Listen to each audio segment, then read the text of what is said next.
साथियों, दूसरा किस्सा त्रिशंकु के पुत्र हरिश्चंद्र का, जो कि विष्णु तथा मार्कंडेय पुराण में लिखा है। किस्सा इस प्रकार है। एक समय राजा जब शिकार खेल रहे थे, तब उन्होंने कुछ औरतों का रुदन सुना। वे औरतें विश्वामित्र की तपस्या से व्याकुल हो रही थीं। छात्र धर्म के बस निस्सहाय की रक्षा करने के हेतु तथा गणेश के वशीभूत होकर हरिश्चंद्र चिल्लाया, यह कौन पापी है जो मुझ जैसे प्रतापी राजा के सम्मुख अग्नि को वस्त्रों में बांध रहा है? वह आज मेरे सरों से विध कर मृत्यु को प्राप्त होगा। विश्वामित्र को यह सुनकर क्रोध आया। क्रोध के कारण विज्ञान का नाश हो गया और राजा अस्वस्थ वृक्ष की भांति कांपता हुआ विश्वामित्र के सामने खड़ा हो गया और निवेदन किया कि मैं ब्राह्मण का दिया हुआ केवल राजधर्म का पालन कर रहा था, अर्थात निस्सहाय की रक्षा और शत्रुओं का दमन। तब विश्वामित्र ने भिक्षा मांगी। राजा ने कहा, जो कोई मुझसे मांगता है उसे मुँह मांगा मिलता है, चाहे सोना, पुत्र, स्त्री, शरीर, जीवन, राज्य और सौभाग्य ही क्यों न हो। विश्वामित्र ने संपूर्ण राज्य मांग लिया, परंतु राजा का शरीर, उनकी स्त्री और उनके पुत्र उसमें न थे। राजा ने सहर्ष स्वीकार किया। तब मनु ने कहा, सब आभूषण उतार दो और अपनी स्त्री और पुत्र के साथ वल्कल वसन धारण करके राज्य के बाहर निकल जाओ। जब राजा जाने लगे, तब विश्वामित्र ने राजसूय यज्ञ कराने की दक्षिणा मांगी। राजा ने कहा कि शरीर, स्त्री और पुत्र के अतिरिक्त उसके पास क्या है, परंतु मुनि ने कहा कि दिया हुआ दान न देने से सर्वनाश हो जाता है।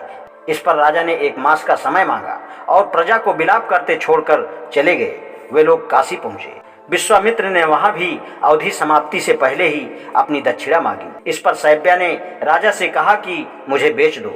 इस पर राजा बेहोश हो गए और रानी भी बेहोश हो गई। पुत्र कहने लगा, मुझे बड़ी भूख लगी है और प्यास से गला सूखा जाता है। विश्वामित्र उनको होश में लाए और फिर दक्षिणा मांगी और कहा कि यदि सूर्यास्त के पहले दक्षिणा ना मिली तो श्राप दे दूंगा। राजा ने अपने को धिक्कारते हुए अपनी स्त्री को बेच दिया। एक अमीर ब्राह्मण ने उसे दासी के तौर पर खरीद लिया। लड़का भी माँ माँ कहता अपनी माँ के साथ गया। रानी के आग्रह पर ब्राह्मण ने लड़के को भी खरीद लिया। विश्वामित्र आए और राजा ने जो कुछ स्त्री और पुत्र के मूल्य में पाया था उन्हें दे दिया। विश्वामित्र इतने कम धन से संतुष्ट न हुए। तब राजा ने और धन देने का वादा किया और अपने को बेचने को कहा। तब धर्म चांडाल का रूप धारण कर आए और उनको खरीदने को कहा। राजा इस नीच काम करने को तैयार ना हुए और विश्वामित्र से कहा कि मुझे दास के तौर पर खरीद लीजिए। विश्वामित्र ने कहा, अच्छा, यदि ऐसा है तो तू मेरा दास और मैं तुझे इस चांडाल के हाथ बेचता हूँ।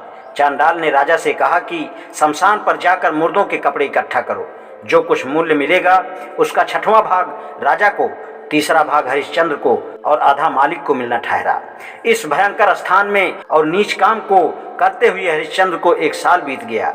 एक दिन उनकी स्त्री अपने पुत्र का दाह संस्कार करने आई, क्योंकि पुत्र को सांप ने डस लिया था और जिससे वह मर गया था। दुख से दोनों की मुखाकृति बदल गई थी और वे एक दूसरे को न पहचान सके। थोड़ी देर में राजा ने आवाज से शैब्या को पहचाना और मूर्छित हो गए। शैब्या को भी मूर्छा आ गई।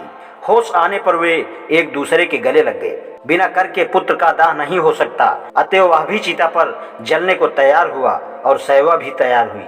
राजा ने श्री हरि नारायण का स्मरण किया। उसी समय सब देवता धर्म और विश्वामित्र आए।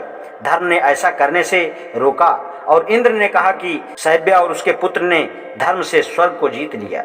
उन तीनों पर आकाश से फूलों की वर्षा हुई।